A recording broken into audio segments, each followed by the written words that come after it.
This is CBC Vancouver News.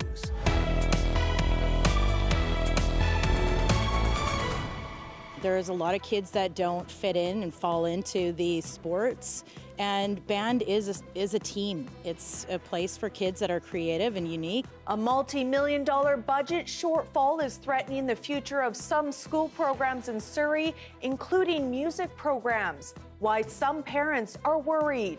Also, I wanted to work on cell research to find different cures for illnesses. how steep international tuition fees may prevent a Ukrainian refugee from attending university and building a life here in BC. Plus, and the Oscar goes to? It was a big night for Vancouverites at the Oscars with wins for Best Picture and Visual Effects. Hello, I'm Janella Hamilton. Thanks for joining us.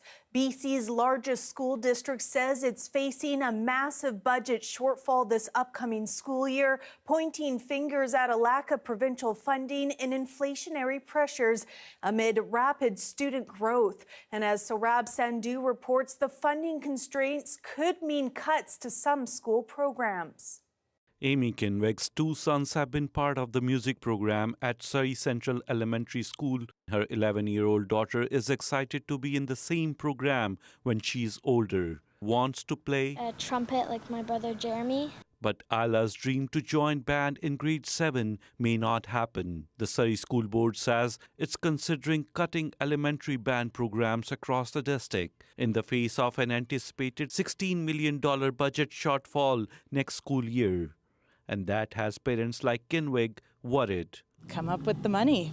Make it work. A petition urging the Surrey School Board to not cut grade 7 music programs has garnered more than 2,300 signatures. The school board says the funding constraints could also impact Strong Start and other diverse learning programs, and how teachers and non-teaching staff are allocated to classrooms. The only way we can deal with the $16 million shortfall is through changes to the programs that we deliver. He's blaming the budget shortfall on insufficient provincial funding increases and continued population growth in Surrey. One of the reasons we're at the point that we're at is simply that in the budget, there's nothing for inflation. The province says funding for the Surrey School District has been steadily increased to $1 billion since 2017, and it is committed to working with the district to ensure funding is utilized as effectively as possible.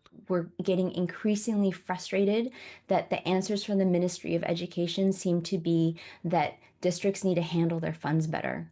Districts are not running with luxurious programs. Kinweg says cutting programs like band could have a detrimental effect on kids and their future. I think it will impact our society as a whole, to be honest. It's a place for kids that are creative and unique, and they can share their experience with each other and build friendships. And if they don't have that, I don't know where those kids would end up. The school board has extended the deadline for parents and caregivers to share their input on its 2025-26 budget through an online survey until April 6th. Saurabh Sandhu, CBC News, Surrey. A young Ukrainian refugee has built a life in BC after fleeing the war. Now she hopes to pursue a career in medical research, but steep international tuition fees may prevent her from attending university. As Michelle Gomez reports, she's hoping officials will make an exception for those in her position. BC has become home for 17-year-old Hanna Ushkanova. She fled war in Ukraine 3 years ago and was living in a refugee camp in Greece when this Chilliwack family took her in as their own. They had so much heart for me, and they give me a place, and they give me so much love and support throughout all of my time that I've been here. Emily Robertson, who is the same age as Ushkanova, knew she wanted to do something to help when the war first broke out. Emily came to us and said, I want to help.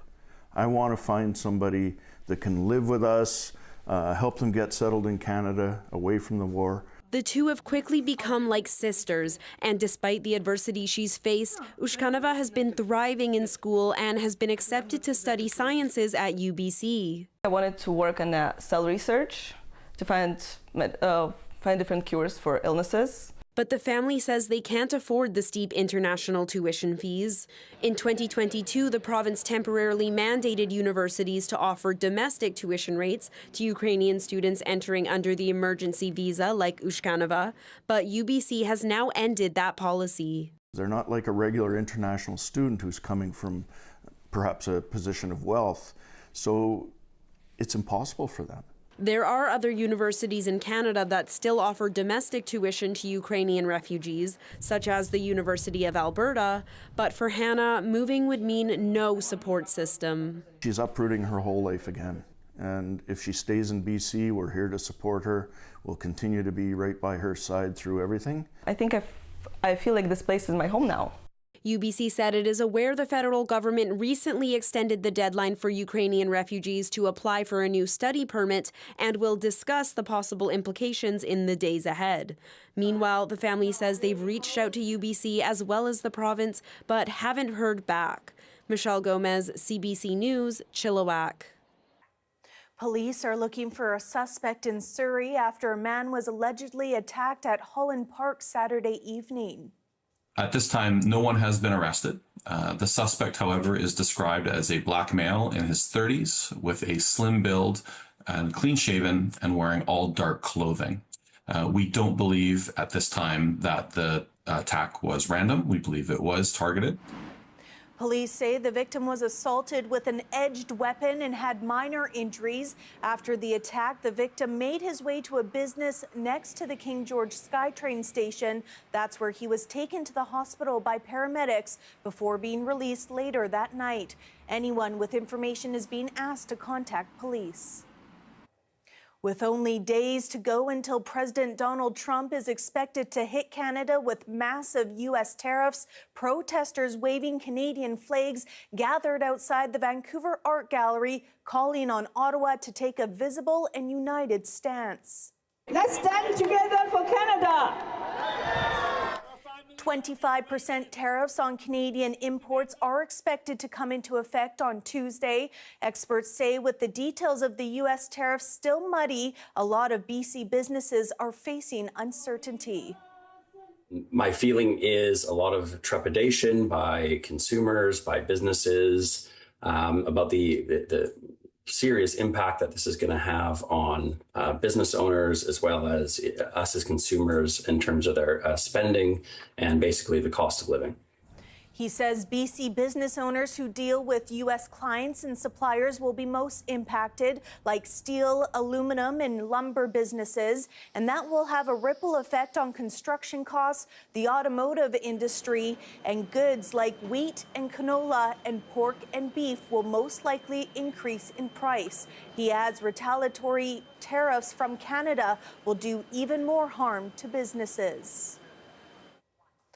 Meanwhile, the Trump administration is once again sending mixed messages about tariffs.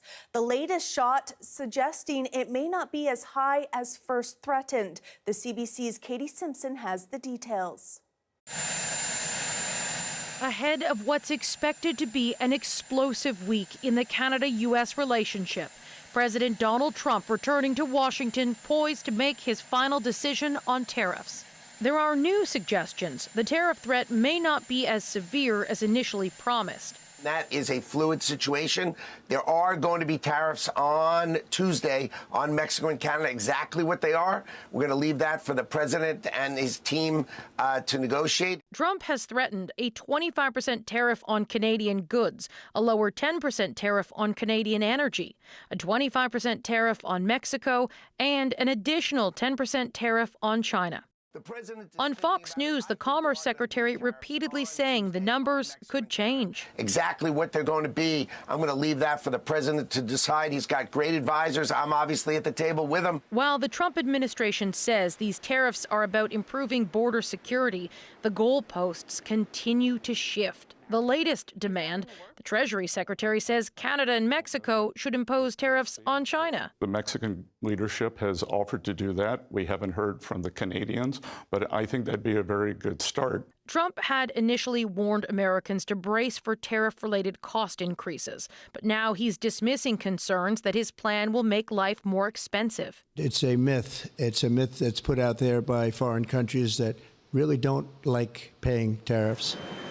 And Trump's allies are supporting the tariff plan, complaining that North American free trade has enabled job growth in Mexico at America's expense. When you look at the fact that Michigan is seeing its opportunities pass by, enough is enough. The status quo is not good enough for Americans, which is why Donald Trump got elected. And frankly, even our allies have not been playing a fair game. Whatever Trump finally decides, he will sell his decision to Americans during his major address to Congress on Tuesday night. Katie Simpson, CBC News, Washington. To Vancouver Island now, where the town of Ladysmith has elected a new mayor. It comes following a by-election and the resignation of longtime mayor Aaron Stone. As Claire Palmer reports, while results are still preliminary, the mayor-elect is expected to bring more open communication and transparency to municipal politics. Beating out 5 other candidates with over 800 votes, Dina Beeston is the mayor-elect of Ladysmith. I'm going back to a day when our mayor was accessible to the people that he or she served, and I'm going to have an open door policy. She says she's ready to get to work for her constituents and decided to run after hearing from Ladysmith residents that politics were getting away from listening to the people. People need to have a say in how their community is governed, how their taxes are spent, and you can't get any closer than municipal politics. So if people are telling me they're not being heard, they don't think they have a voice, then something has to be done. She says she's hearing the cost of living is top of mind for the people of Ladysmith, and one of the first things she wants to tackle is ensuring that Ladysmith residents will have first dibs on recreational town programs. One of the first things I'd like to bring in is that our residents and close neighbors that support the town all the time get an advance period to book and confirm before it's opened up to people that are outside of the CVRD. So that's just a little thing, but if it makes people's lives a little bit easier and it actually puts the residents that are really supporting all of these things ahead, then I think that's a good first accomplishment. Beeston's first council meeting as sitting mayor will be on March 19th. She'll be up for re-election next year when BC heads to the municipal polls and already plans on running again. Claire Palmer, CBC News, Ladysmith.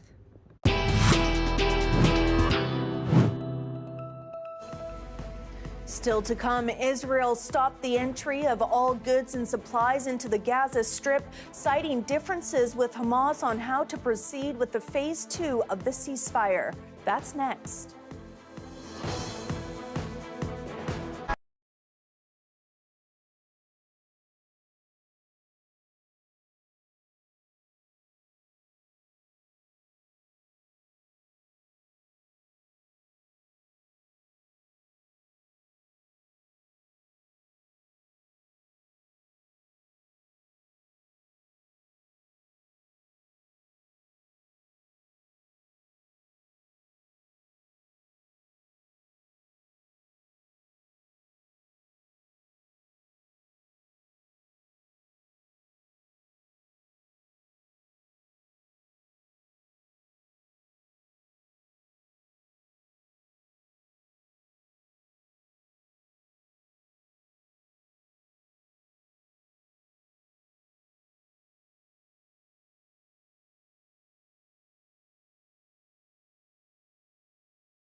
European leaders rallied behind Ukraine meeting today in London. It amounted to a determined endorsement for Volodymyr Zelensky following his Oval Office confrontation with Donald Trump. The CBC's Tom Perry reports. A hastily called summit at what Britain's Prime Minister calls a pivotal moment. We are at a crossroads in history today. This is not a moment for more talk. It's time to act. Keir Starmer urging European nations and others to form a coalition of the willing to further support Ukraine's defense, work toward an end to fighting and a just peace with Russia, and guarantee Ukraine's security against any future attack. The UK is prepared to back this with boots on the ground and planes in the air, together with others. Europe must do the heavy lifting. Starmer says that heavy lifting will require U.S. backing. He was in Washington this week, trying to bring Donald Trump, who has been moving his country away from Europe, back on board. But that was before the disastrous meeting on Friday, in which Trump and his Vice President J.D. Vance berated Ukraine's President Volodymyr Zelensky and accused him of showing insufficient gratitude for U.S. military support. You're gambling with World War III. Zelensky was at the London summit and spoke with Prime Minister Justin Trudeau. Trudeau wouldn't criticize Trump or Vance, but says Zelensky made a strong point. That Vladimir Putin is a liar and a criminal and cannot be trusted to keep his word in any way, shape, or form. Despite the angry blow-up, Zelensky remains hopeful he can repair relations with the U.S. I think our relations with the U.S. will continue, Zelensky says, adding he's still open to a deal with Trump on Ukraine's natural resources. European governments are looking at the United States, though, and deciding that it's time for them to start counting more and more on each other. As for this proposal of a coalition of the willing, Justin Trudeau has been non-committal. These are his final days in office as Prime Minister, and he says that's really a decision for some future government. Tom Perry, CBC News, London. Outside that London meeting, hundreds of people filled the streets showing their support for Ukraine. Briar Stewart reports on their demonstration and their deepening concerns. Across from Downing Street, hundreds of Ukrainians gathered on Sunday, a weekly rally drawing a much larger crowd because of the widening rift between the U.S. and Ukraine. Crazy situation. Natalia Korobenko fled Kyiv more than 2 years ago and admits she feels more worried about the prospects for peace. I am not very optimistic for now because I see that Europe didn't wake up yet. And by that she means the threat she believes Russia poses to the whole continent.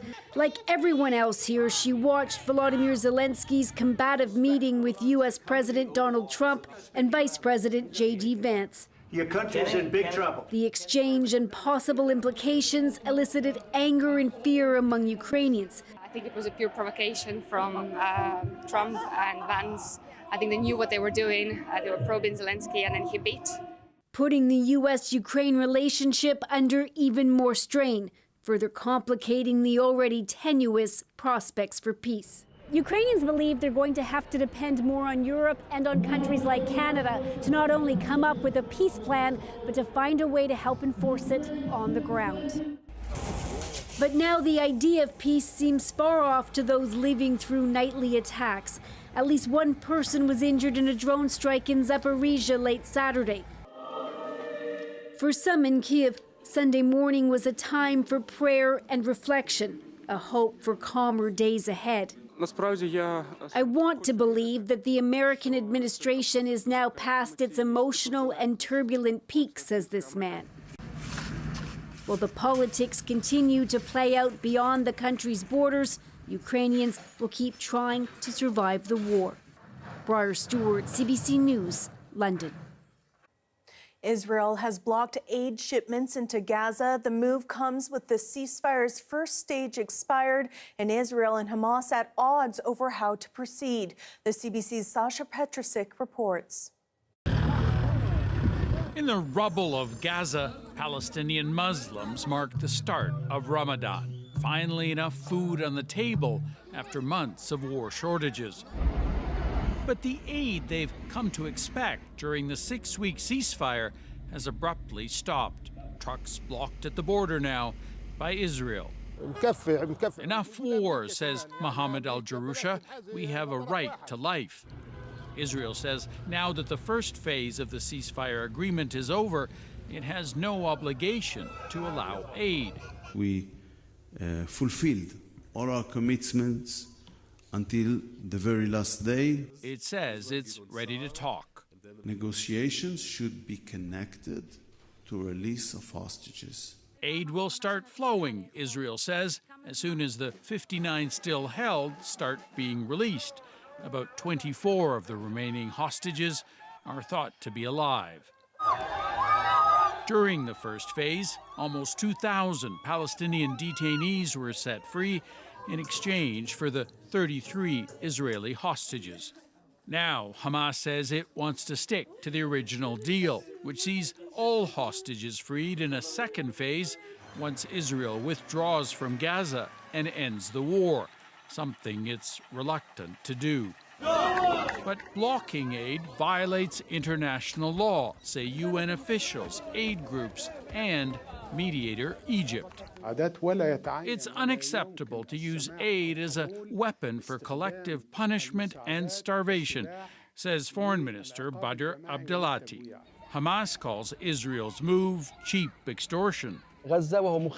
Spokesman Hazem Qassem vows Hamas won't give in. Israel's threatened additional consequences, saying it has Washington's support for the tough approach. Still, the government here is under growing pressure from Israelis to make a deal before more hostages die in captivity. Sasha Petrusik, CBC News, Jerusalem. Here we have a live look at Canby Street and City Hall tonight. When we return, Vancouver was well represented on Oscar night. We'll tell you which films were some of the big winners.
It was a big night for Vancouverites at the Oscars, with local producer Samantha Kwan winning Best Picture for Anora. Anora. The film saw several big awards. Anora's director, Sean Baker, took home 3 awards himself. Vancouver's Stephen James and Reese Salcombe were part of a team that won Best Visual Effects for Dune Part 2. No Other Land won Best Documentary Feature. The film, which is made by a joint Palestinian-Israeli team, was up against 3 other documentaries, including Sugarcane, a film that explores the history of a residential school near Williams Lake. A pod of Pacific white-sided dolphins swimming near Ambleside Beach was caught on film by a Vancouver resident Friday night. The encounter follows another sighting in House Sound last week. I saw this huge pod of dolphins zip past, and I saw it start from the left-hand side. There's probably around 10 of them, and they were just jumping around, and they went by pretty quick, and it was amazing. There was probably 30 or so people who had stopped to just admire. And then we thought it was over, and everybody was just very awestruck and very mesmerized. It was very majestic. And then there was a second wave of dolphins that came. It is rare in many respects, at least for this species, because this species is considered an open ocean species. So they range throughout the North Pacific Ocean, but usually far from land. And my best guess is that they're looking for a herring. And this is the time of the year that herring begin to concentrate to spawn. It was really cool to witness. I've never seen dolphins in Vancouver. I just wanted to share it so that everybody could have a chance to see how lucky we are. That is your late news for Sunday, March 2nd. Thanks so much for joining us. Your next local news is on the early edition on CBC Radio 1. That starts tomorrow morning at 5:30. Hope you have a great week.